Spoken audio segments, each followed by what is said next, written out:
এরই পাশে আমায় কবর দিও ভাই, যেন আমি মুয়াজ্জিনের আজান শুনতে পাই। ঠিক কি ঠিক না? যে যেমন করেছে তার জন্য তেমনই জুটেছে। কিছু কিছু মানুষ এমন আছে মাটিও তাদের লাশ গ্রহণ করতে চায় না, মাবুদের কাছে আবদার করে, প্রার্থনা করে, মাওলা রে এই জালিম এই খবিশকে আমার কাছে তুমি দিও না। যার কারণে দেখা যায় মাটি যেহেতু গ্রহণ করবে না, তার মাথার ভিতরে ঢুকিয়ে দেওয়া হয়। কি ঢুকিয়ে দেওয়া হয়?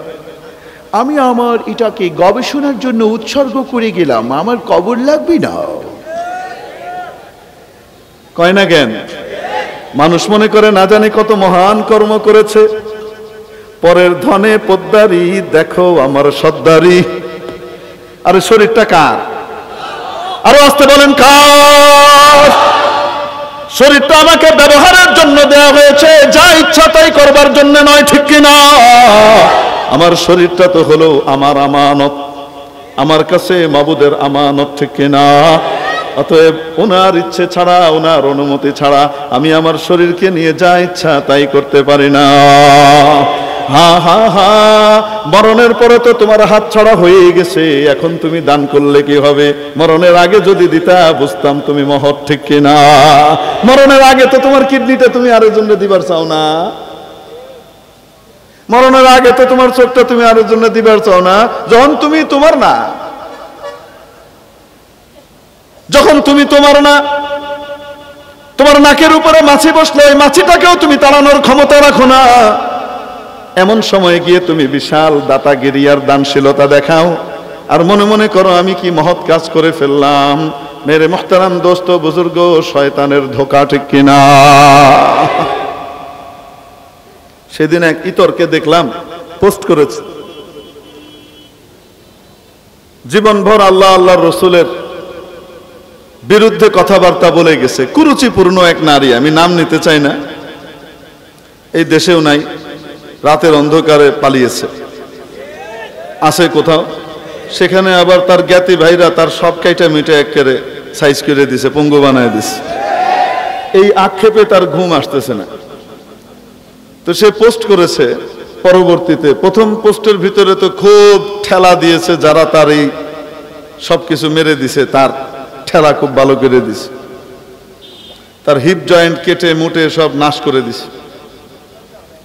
তো দ্বিতীয় পোস্টের ভিতরে দেখলাম আবার ঠেলা দিয়েছে যে যারা তার এই কষ্টের কারণে কি হয়েছে, খুব আনন্দিত এবং প্রফুল্ল হয়েছে, তাদেরকে সে খুব খোঁচা দিচ্ছে।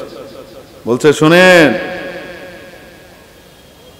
নবীজি মুহাম্মদুর রাসূলুল্লাহর সাথে আমার অনেক মিল আছে। তার অনেক কি আছে? কি কি দিকে মিল আছে সে ওয়াজহে শিবা দেখাইতেছে।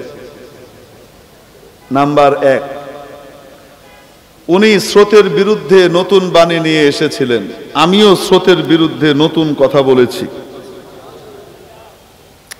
নতুনত্বের মিল। আর কি মিল? উনি বিরোধীদের দ্বারা নির্যাতিত হয়েছিলেন, ওনার দাঁত শহীদ হয়েছিল, দাঁত ভেঙে গিয়েছিল। আমার শরীরেও বিরোধীদের দ্বারা আঘাত পড়েছে। ওনাকে রাতের আধারে দেশ ছাড়তে বাধ্য হতে হয়েছিল, দেশ ছেড়েছিলেন। আমিও রাতের আধারে দেশ ছেড়েছি। সুবহানাল্লাহ। যখন আমার পিছনে আমার আজিজ মাওলানা ফয়সাল সাহেব পড়তেছেন, ইলিয়াস ফয়সাল সাহেব, তো আমি এরকম সুন্দর কথা কইতেছে, নবীর সাথে নিজের মিল সে মনে করতেছে। তো আমি মনে মনে কইতেছি হয়তো শেষ বয়সে আইসা মনে হয় একটু বুঝবুদ্ধির উদয় হয়েছে, তওবাতিল্লাহ করতে যাইতেছে। তো আমি হাত তুলে এভাবে দোয়া করতেছি, সামনে সিটে বসে আল্লাহুম্মা হাদিহা আল্লাহুম্মা হাদিহা আল্লাহুম্মা। সে এক একটা বাক্য পড়ে শোনায় আর আমি আল্লাহুম্মা হাদিহা পড়ি। দিল থেকেই পড়তেছে যে হেদায়েত দেখ আল্লাহ, আল্লাহ হেদায়েত দিয়ে দাও, যেহেতু রসুলের সাথে নিজেরে মিলাইতেছে। তারপরে শেষ জুমলাটা যখন পড়ছে, কসম করে বলতে পারি জীবনে এর চাইতে ঘৃণিত মানুষ আমার কাছে আর দ্বিতীয়টা হবে না। শেষ কথাটা যেটা সে লিখছে, তবে একটা পার্থক্য আছে ওনার সাথে আমার। কি বলছে? তবে একটা পার্থক্য আছে ওনার সাথে আমার। কি পার্থক্য? পার্থক্য হলো যে উনি মারা যাবার পরে 3 দিন পর্যন্ত ওনার লাশ পড়েছিল, কেউ দেখতেও আসে নাই, ওখান থেকে পচে গলে দুর্গন্ধ বেরিয়েছে। আর আমার এরকম কোনো কিছু হবে না, কারণ আমি আমার জীবদ্দশায় দেহটা গবেষণার জন্য হসপিটালে দান করে গেছি। নাউজুবিল্লাহি মিন যালিক। মেরে মুহতারাম দোস্ত, কপাল পোড়া বুঝলো না, আয় হায়, কপাল পোড়া বুঝলো না, কপাল পোড়া বুঝলো না। মাটিও তার লাশটা গ্রহণ করতে রাজি নাই, ঠিক কিনা? মাটিও মাওলার কাছে দোয়া করেছে, মাবুদ রে, এই খবিশকে আমার কাছে তুমি দিও না। নাম বললাম না, চিনেন তো আপনারা নাকি না? হ্যাঁ, তন দিয়ে নাম। এত জঘন্য কথা বলার পরে আসলে হেদায়েতের দোয়া করতে আর মন চায় না। মানে এরকম বাজে উক্তি করবার পরে, বাপ ছিল নামাজি মুসলমান, রজব আলী ডাক্তার, আমাদের বাড়ির কয়েক বাড়ি পরে ছিল ময়মনসিংহ। আমার আব্বা তার বাবাকে চিনতেন। নিজের বাপের নামে যা লিখেছে বইয়ের ভিতরে, কোন কুরুচিপূর্ণ মানুষও, বস্তির মানুষও এরকম কথা নিজের বাপের সম্পর্কে বলতে পারে না। আমি যখন আব্বাকে দেখালাম, আব্বা দেখেন নিজের বাপের ব্যাপারে কি লিখেছে, আব্বা বলতেছে উনি তো খুব ভালো মানুষ ছিলেন, ও কি ফালতু কথা লিখছে খামাখা। আমরা তো চিন্তা মনে হয়। তো এই রকমের পচা মস্তিষ্কের লোকদেরকে রাষ্ট্রীয় আশ্রয় দেয় আবার কেউ কেউ, ঠিক কি ঠিক না? যারা দিবে করোনার সময় তারা ঠেলে মরবে, এটা তো স্বাভাবিক। আর আমাদের এখান থেকে এই অপদার্থ পচা জিনিস বাইরে যাওয়ার কারণে গোটা পৃথিবীতে করোনার কবলে মরকের হিড়িক পড়লেও আমার এই বাংলাদেশকে আল্লাহ হেফাজত করেছেন, ঠিক কি ঠিক না? আমরা আল্লাহর শুকরিয়া আদায় করি, এরকম পচা মাল আমাদের এনে নাই। মেরে মুহতারাম দোস্ত, আজিজ ও বুজুর্গ, বলছিলাম কবিও 2 রকমের হয়। এক রকমের কবি, তার কাছে কোরআন ফজরের আজান তার কাছে কি লাগে? বেশ্যা নারীর ডাকের মতো লাগে। আবার ওই দেশেরই জাতীয় কবি, যার কাছে ফজরের আজান আর সমস্ত আজান শুনবার জন্য কিয়ামত পর্যন্ত মাওলার কাছে প্রতীক্ষা করে, প্রার্থনা করে, মাবুদ আমার কবরটা যেন মসজিদের পাশে হয়, যখনই মুয়াজ্জিনের আজান হবে যেন আমি শুনতে পাই। মাবুদ কবুল করেছেন, যার কারণে ঢাকা ইউনিভার্সিটির কেন্দ্রীয় মসজিদের পাশেই জাতীয় কবির কবর হয়েছে, ঠিক কি ঠিক না? মেরে মুহতারাম দোস্ত, আজিজ ও বুজুর্গ, বলছিলাম আজ থেকে 650-700 বছর আগেকার একজন বড় বুজুর্গ ছিলেন, বড় কবিও ছিলেন, বড় আলেম ছিলেন, হাফেজ শিরাজি রহমতুল্লাহ আলাইহি।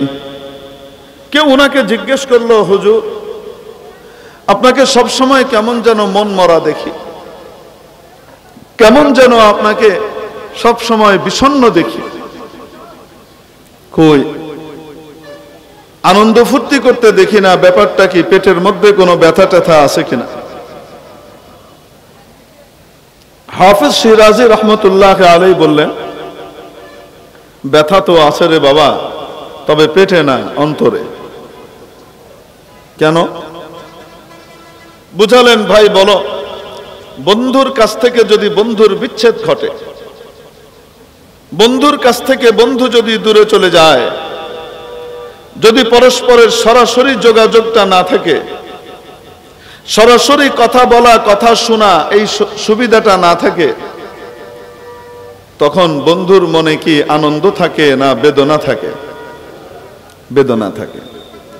উনি বললেন, আমি আমার পরম প্রেমাস্পদ আমার রব, আমার মালিক রব্বুল আলামিনের কাছ থেকে, রূহ জগৎ থেকে বিচ্ছিন্ন হয়ে এখানে এসেছি। ওখানে থাকা অবস্থায় সরাসরি ওনার কথা শুনতেও পারতাম, সরাসরি উত্তরও দিতে পারতাম।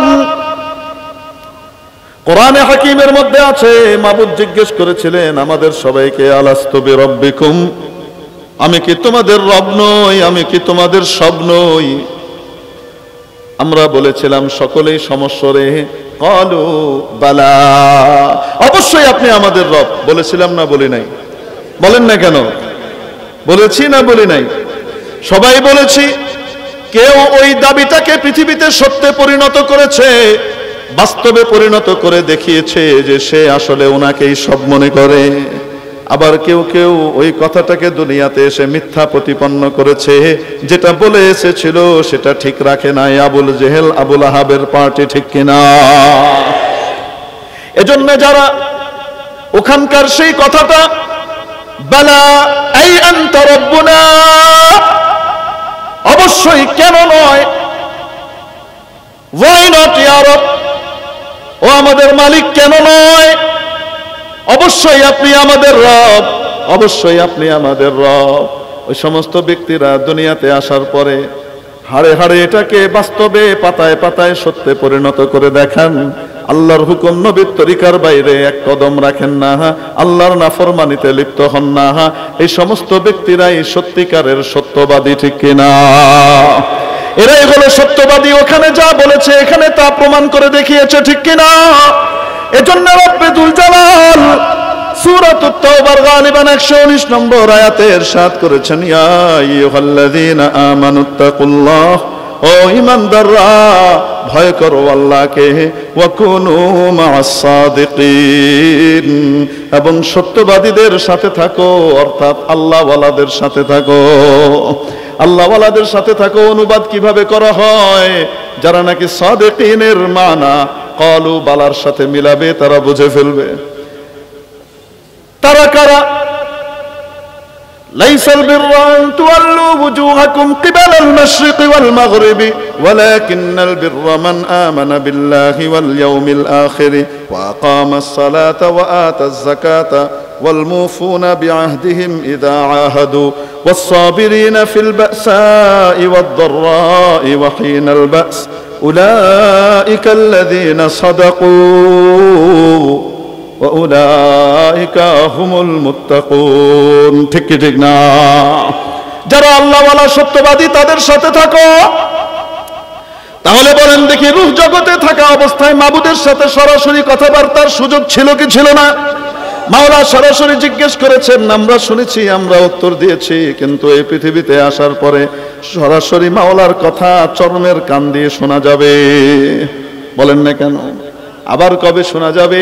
যখন এই জগৎ থেকে পাড়ি দিয়ে অন্য জগতে পাড়ি জমাবো, যখন নাকি আখিরাতের জগতে যাব, বারজাখের জগতে যাব, কবরে যখন সুয়াল জবাব শেষ হয়ে যাবে, পরিপূর্ণভাবে উত্তর দিয়ে সন্তুষ্ট করে দিবে ফেরেশতাকে, তখন উপর থেকে আওয়াজ আসবে, আমার বান্দার জন্য জান্নাতের বিছানা বিছিয়ে দাও।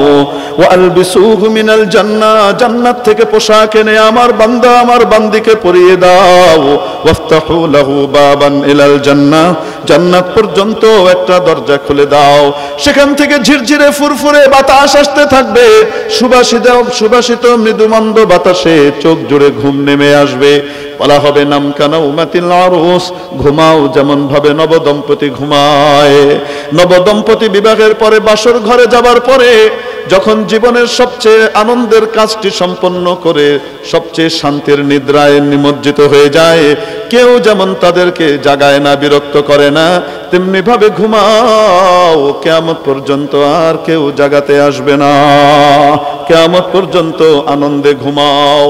জাগনা হ্যায় জাগ লো আফলাক কে সায়া তলে, জাগনা হ্যায় জাগ লো আফলাক কে সায়া তলে, हशर तक सोना पड़ेगा खाक के साया तले।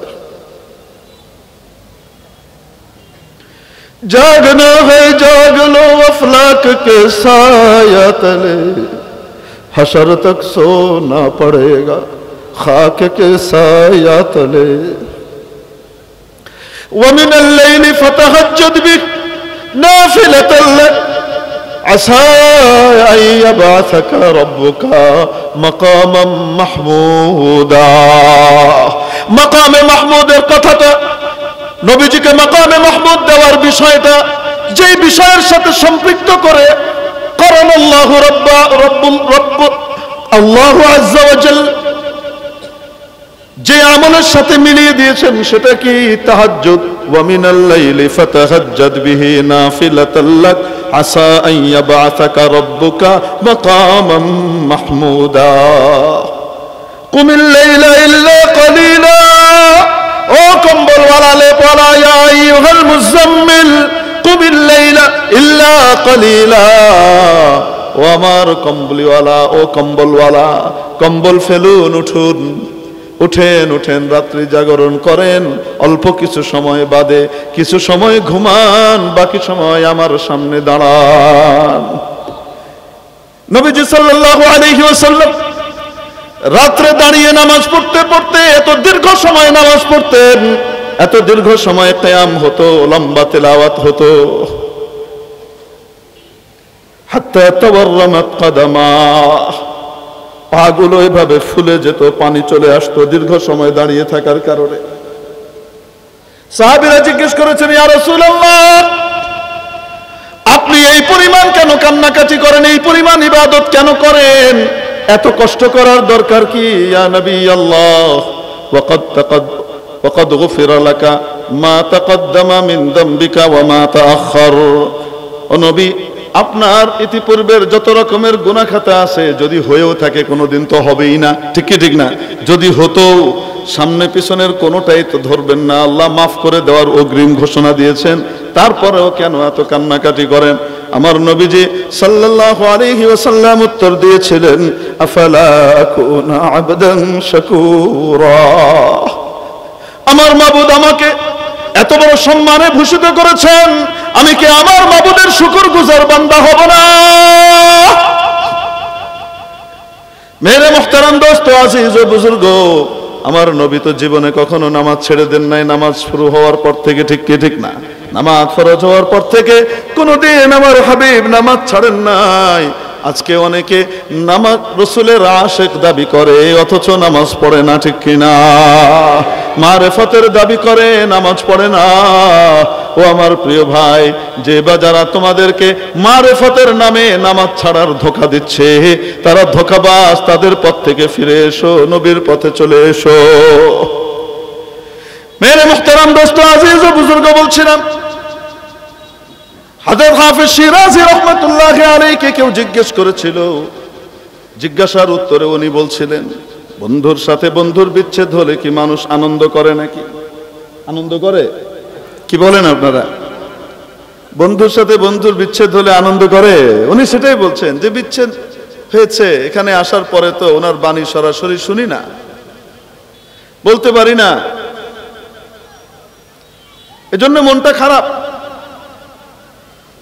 যেদিন আমার মৃত্যুর দিন আসবে, যেদিন আমি এখান থেকে আমার মাবুদের দরবারে পাড়ি জমাবো, পরম প্রেমাস্পদের সান্নিধ্যে হাজির হবার জন্য ছুটে ওপর দিকে চলতে থাকবো, আর আমার দেহ নামক বাড়িটা ভেঙে যে মাটির বাড়ি মাটিতে পড়ে থাকবে, মাটির দেহ মাটিতে পড়ে থাকবে, আর আমি ঊর্ধ্বপানে ছুটে চলবো।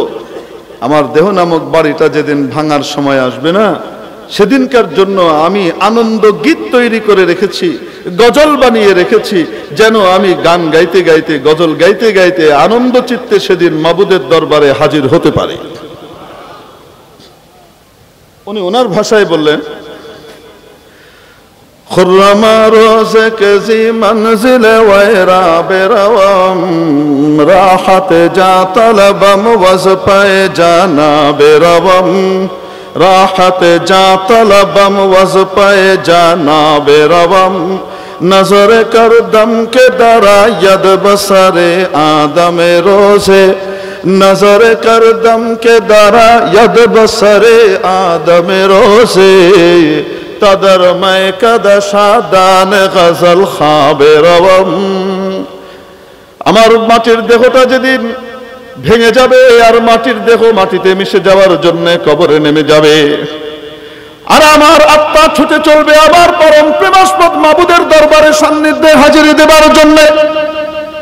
সেদিনকার জন্য আমি গীত তৈরি করে রেখেছি, যেন আমি আনন্দের চিত্তে গাইতে গাইতে কবর দেশে যেতে পারি।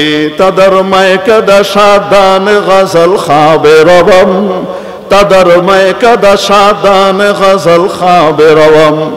মেরে মুহতারাম দোস্ত, আজিজ ও বুজুর্গ, বলছিলাম যে ব্যক্তি আল্লাহর হুকুম নবীর তরিকা অনুযায়ী নিজের জীবনকে কাটায়, যে ব্যক্তি নিজের জীবনকে আল্লাহর কাছে সমর্পণ করে দেয়, নিজের মন মতো নয়, এর ওর মন মতো নয়, আল্লাহর মন মতো নিজের জীবনকে কাটায়, সেই ব্যক্তি মরণকে বরণ করবার জন্য অধীর আগ্রহে অপেক্ষা করে।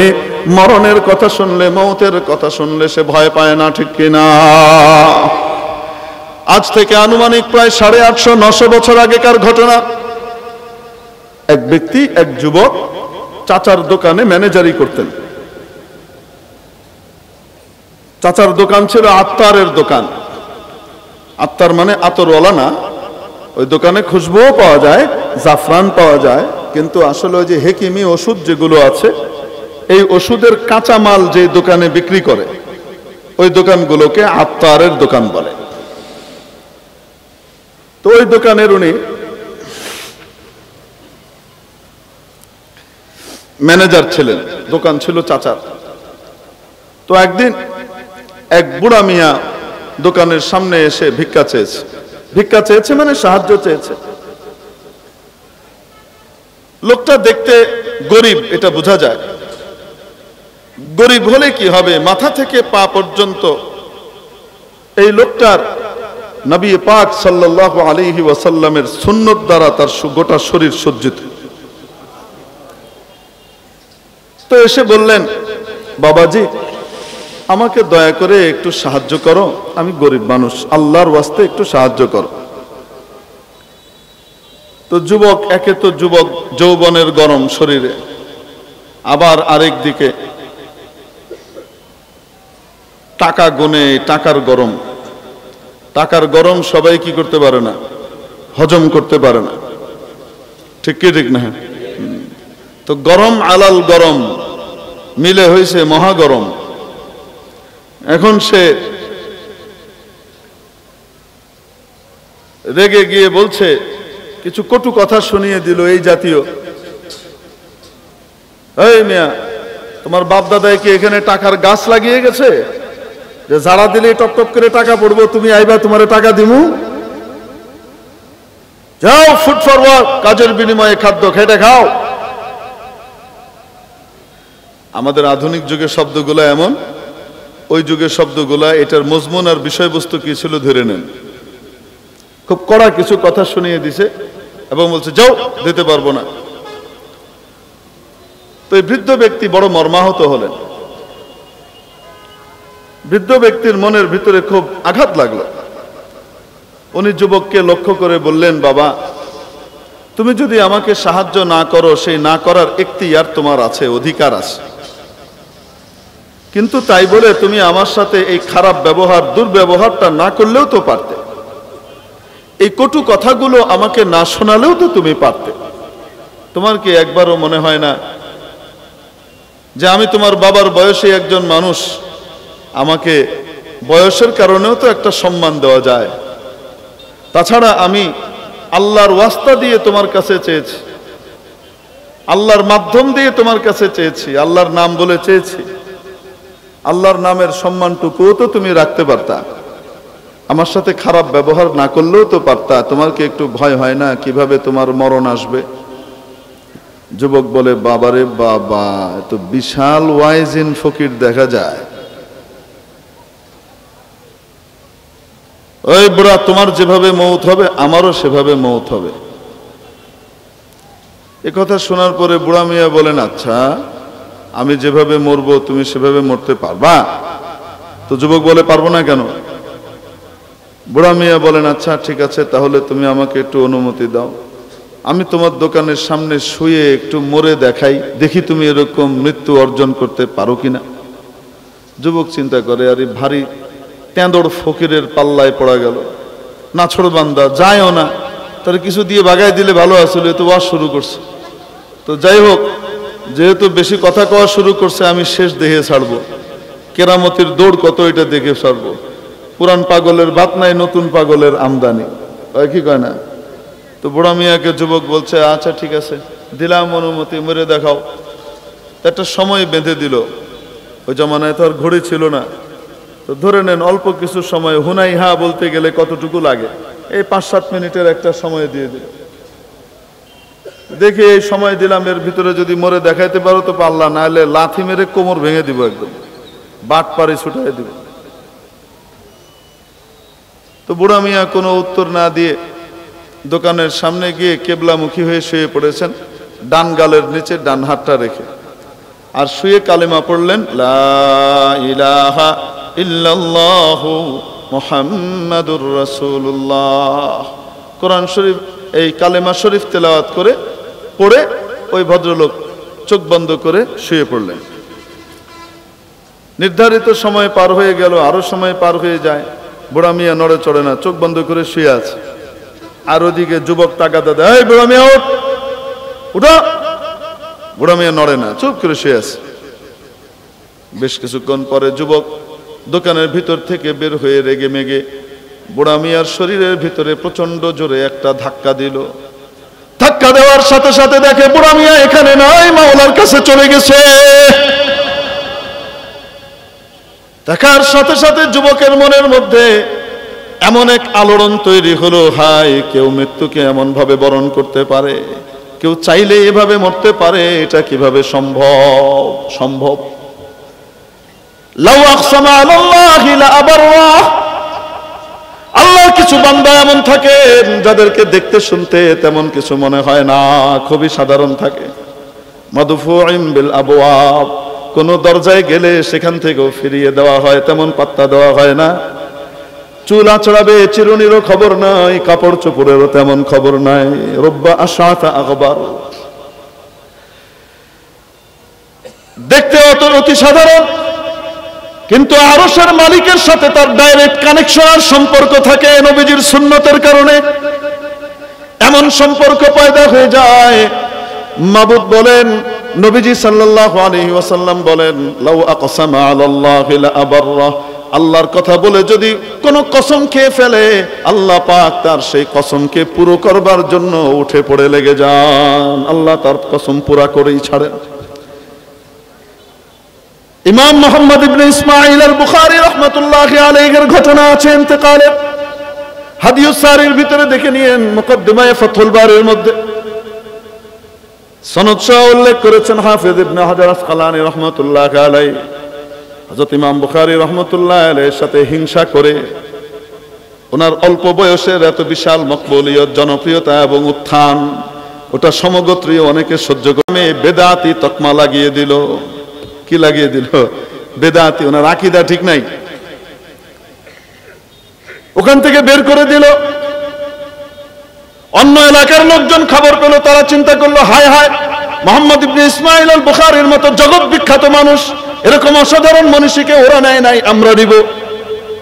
আমাদের জন্য বড় কপাল, তারা দাওয়াত দিল, হযরত আমাদের এখানে আসেন, আমরা মাথায় তুলে রাখবো। যখন উনি খারতাং নামক জায়গায় পৌঁছলেন, ওই এলাকার ভিতরেও গন্ডগোল লেগে গেল আলেম ওলামার মধ্যে। ওখান থেকে বিষ এখানে চলে এসছে। কেউ বলে এই বেদাতিকে ওরা তাড়িয়ে দিয়েছে, আমরা কেন আনবো, আমাদের এখানে আসতে পারবে না। আবার কেউ বলে না, এগুলা মিথ্যা কথা, সত্য কথা না, যাচাই করেন, এই যে দেখেন, এভাবে বাদানুবাদ চলতেছে। এই কথা ইমাম বুখারীর কান পর্যন্ত গেল। হযরত ইমাম মুহাম্মদ ইবনে ইসমাঈল আল বুখারী রাহমাতুল্লাহি আলাইহি শোনার সাথে সাথে মাওলার কাছে হাত তুলে দোয়া করে ফেললেন তৎক্ষণাৎ।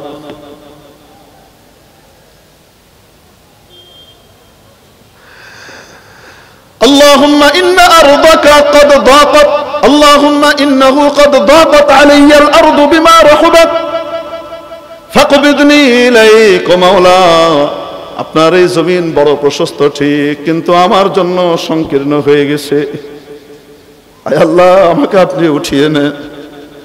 যে রাতে দোয়া করেছেন সেই রাতেই আল্লাহ রব্বুল আলামিন, দিনটা ছিল শাওয়ালের প্রথম তারিখ, ঈদের রাত।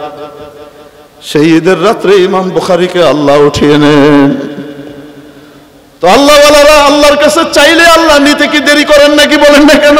হ্যাঁ, এরকম কিছু মাবুদের প্রিয় বান্দা থাকে কিনা? কেন বললাম এই ঘটনা? বললে অনেক সময় অনেকে বলবে সহিহ হাদিসে না, এগুলা গালগপ্প, কুঠা বাড়ি, খালি কিচ্ছা কাহিনী।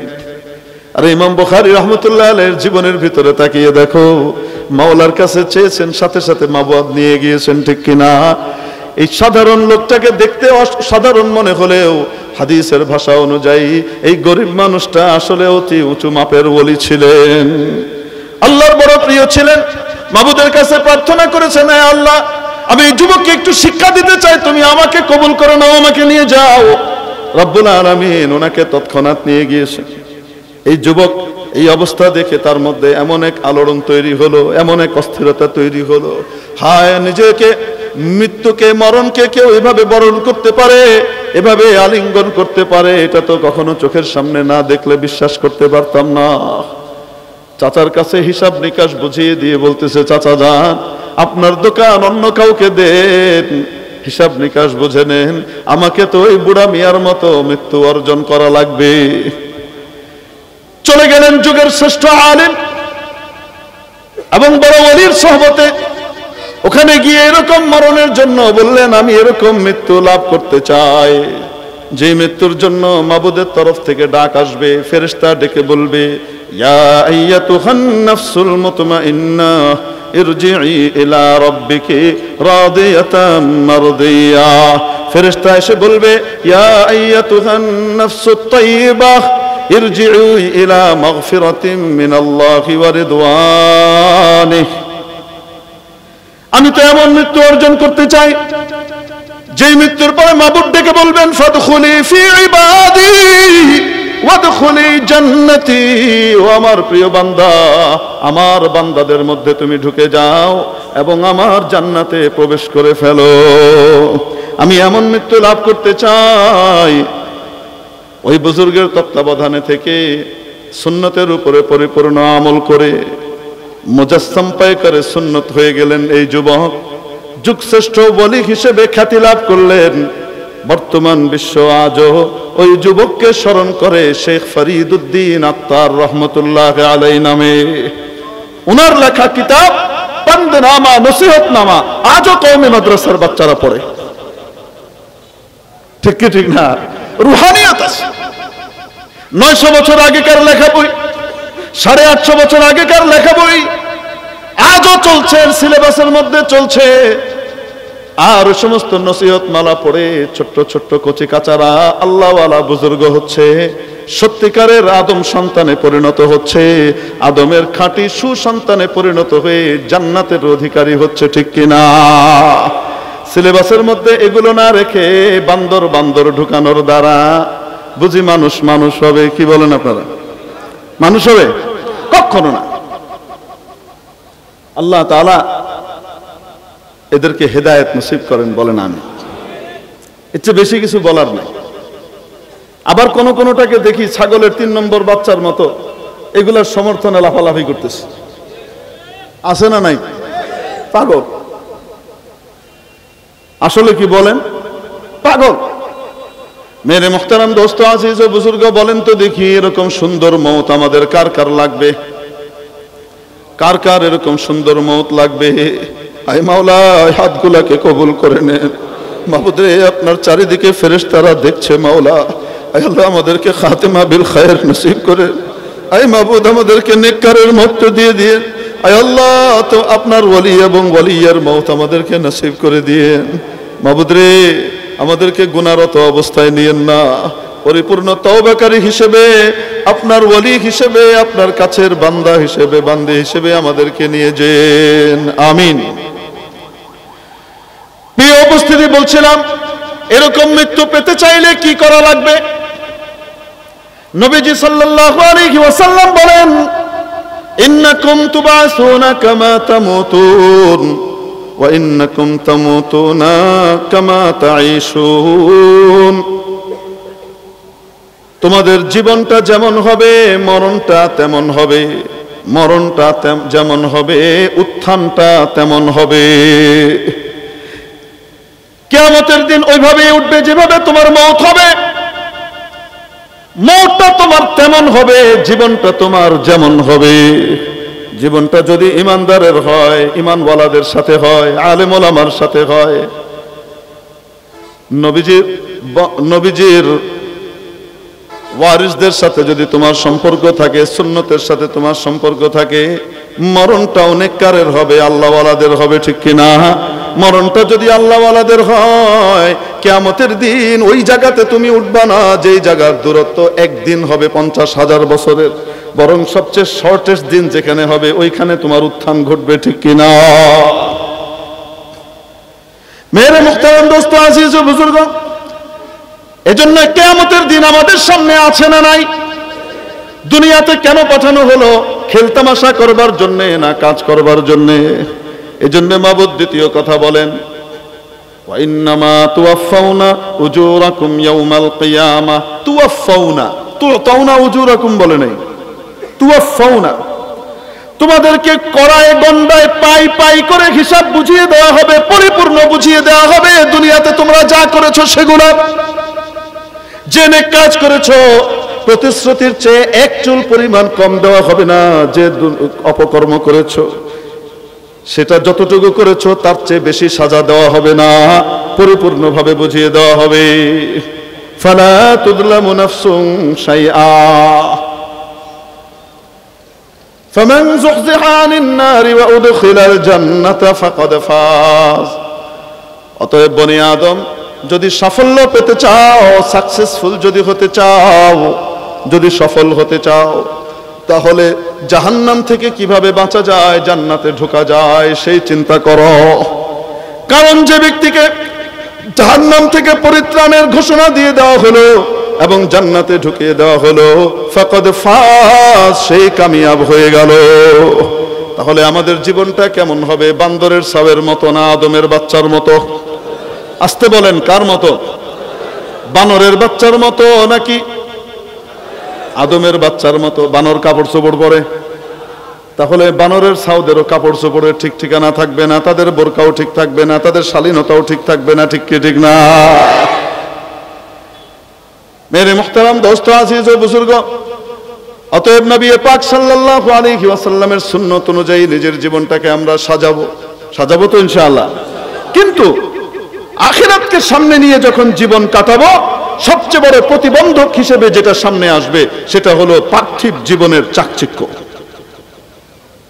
এজন্য মাবুদ বলেন, সাবধান, ওয়ামাল হায়াতুদ দুনিয়া ইল্লা মাতাউল গুরুর। পার্থিব জীবন এবং এটার চাকচিক্য মনে রাখবা, এটা হলো শুধু ধোঁকার সামান। কিসের সামান? ধোঁকার সামান। ধোঁকার সামান মানে ধোঁকা কাকে বলে? উপরে যা দেখতে ভেতরে, বলেন না কেন? উপরে যেমন ভালো দেখা যায় ভিতরে তেমন ভালো হইলে এটা ধোঁকা। মানে উপরে তো ভালো নিচে খারাপ, এটাকে কি বলে? বাংলায় বলে উপরে ফিটফাট নিচে সদরঘাট। ঠিক কি ঠিক না? তো এটারে কি কয়? ধোঁকার জিনিস। বুঝাইতে পারি নাই? হ্যাঁ হ্যাঁ মেরে মুহতারাম দোস্ত, এই বিষয়টা কিভাবে বুঝাবো? একটা ঘটনা শোনাই। একবার আমার বাচ্চা ভর্তি ছিল ঢাকা শিশু হসপিটালে। তো পর্দার সুবিধার্থে, যেহেতু তার মাকেও থাকতে হচ্ছে সাথে, ছোট্ট বাচ্চা সে ভর্তি হলে তো মাও ভর্তি হয়, ঠিক না? হ্যাঁ, সুবিধার্থে আমি করলাম কি, ক্যাবিন নিলাম। তো ওখানে আবার ক্যাবিনের নিয়ম হলো তার অ্যাটেন্ডেন্ট যে কোনো সময় আসা যাওয়া করতে পারে, খাবার দাবার নিয়ে আসা যাওয়া করতে পারে। অন্যান্যদের জন্য আরো কিছু আইন কানুন আছে, ওয়ার্ডে যারা থাকে তাদের জন্য। এখন প্রত্যেক দিন আমি জিনিসপত্র নিয়ে যাই আসি। দারোয়ানদের সাথে আমার পরিচয় হয়ে গেছে, তারা জানে আমি কত নম্বর ক্যাবিনে যাই। কোনোদিন আমার ব্যাগ দেখতে চায় না, দেখি ব্যাগে কি আছে। বুঝেন নাই? মানে এই হিসাবে চিনে না যে উনি অমুক হুজুর, চিনে এই হিসাবে যে এখানে ওনার বাচ্চা ভর্তি আছে অমুক ক্যাবিনে, বেশ কয়েকদিন ধরে। তো একদিন আমার বেগম সাহেব আমাকে একটা জিনিস আনতে বললেন বাচ্চার, আমি সেটা নিয়ে আসলাম বাড়ি থেকে।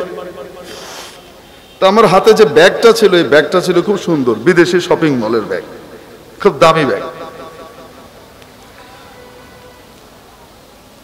তো এই ব্যাগ দেখার পরে দারোয়ান সাহেবের মনের ভিতরে শয়তানের ওয়াসওয়াসা এসে, রে এ তো অনেক পয়সা করিয়ে আসে, ভিতরে নিশ্চয়ই দামি কিছু আছে, আটকায় দিয়ে কিছু পয়সা খাওয়া যাবে। মানে সিস্টেম হলো কি বলবে, না না না এটা অ্যালাউ না, এটা অ্যালাউড না, মানে এটা নিতে পারবেন না, মানে যেটা নেওয়া যায় সেটাও কেউ নিতে পারবেন না। তো মানুষ কি করে, অন্য মানুষ যখন কয় যে নিতে পারবেন না, তখন আরেকজন আবার এসে কয় যে আরে দেন উস্তাদ, ছেড়ে দেন, ছেড়ে দেন উস্তাদ। আবার কয় একটু মিষ্টি খাওয়ার কিছু দিয়ে যান না। বুঝলেন না? এই সিস্টেম করা আছে নিজেদের। এ তো অহরহ হয় দেখি। এখন ওই কবলে আমিও পড়ছি, কারণ আমার হাতে ব্যাগটা কি আজকে খুব দামি, মনে করছে এখানে আটকায় কিছু খসানো যাবে। তো আমাকে খুব মেঘস্বরে জিজ্ঞেস করছে, ব্যাগে কি? তো আমি তো ওনার চেহারার চাউনি এবং ঝলমলে চেহারার ভাব দেখে বুঝে ফেলছি কি করতে চাইতেছে উনি। তো আমি কিছু না বলে ব্যাগটা ওনার হাতে দিয়ে দিয়েছি, নেন দেখেন। তো ব্যাগটা হাতে নিয়ে খুলে তাকিয়ে মুখটা পাংশু হয়ে গেছে, কালো হয়ে গেছে। আমার হাতে ব্যাগটা ফিরিয়ে দিয়ে যান। আসলে আমার ওই সুন্দর চকমকে ঝলমলে দামি ব্যাগের ভিতরে ছিল আমার বাচ্চার হাগার পটি। এইটা হলো মাতাউল গুরুর। এই যে এখানে যেমন মনে করেন এটা হলো মাতাউল গুরুর। দুনিয়ার চাকচিক্য দেখে, দুনিয়ার রং তামাশা দেখে, গাড়ি বাড়ি আর টাকা পয়সা আর কারো কারো লম্ফ জম্ফ দেখে, লাফালাফি দেখে, ছটফটানি দেখে খবরদার ধোঁকা খাওয়া যাবে না। লা ইয়াগুররান্নাকা তাকাল্লুবুল লাযীনা কাফারু ফিল বিলাদ মাতাউন কলিল সুম্মা মাওয়াহুম জাহান্নাম। দুনিয়ার এই চাকচিক্যর ভিতরে ফাঁসা যাবে না, এটা আসল নয়। আসল হলো কোনটা? আখিরাত, ঠিক কিনা? এজন্য কাফেরদের ধারণার ভিতরে পড়া যাবে না। ওয়া ফারিহু বিল হায়াতিদ দুনিয়া, তারা দুনিয়ার জীবন নিয়ে খুশি হয়ে গেছে। আমরা কি দুনিয়ার জীবন নিয়ে খুশি না আখিরাতের জীবন নিয়ে? অতএব এখানে কিছু পাওয়া গেল কি গেল না, এটা দিয়ে কিছু আসে যায় না। ইমানদার তো দেখে আমার আখিরাত ঠিক হলো কিনা। আল্লাহ তাআলা আমাদেরকে সুন্দর মওত নসিব করেন, আখিরাত ওয়ালা নেককার পরহেজগারের মওত নসিব করেন। ওয়া আখিরু দাওয়ানা আনিল হামদুলিল্লাহি রাব্বিল আলামিন। আসসালামু আলাইকুম ওয়া রাহমাতুল্লাহি ওয়া বারাকাতুহু।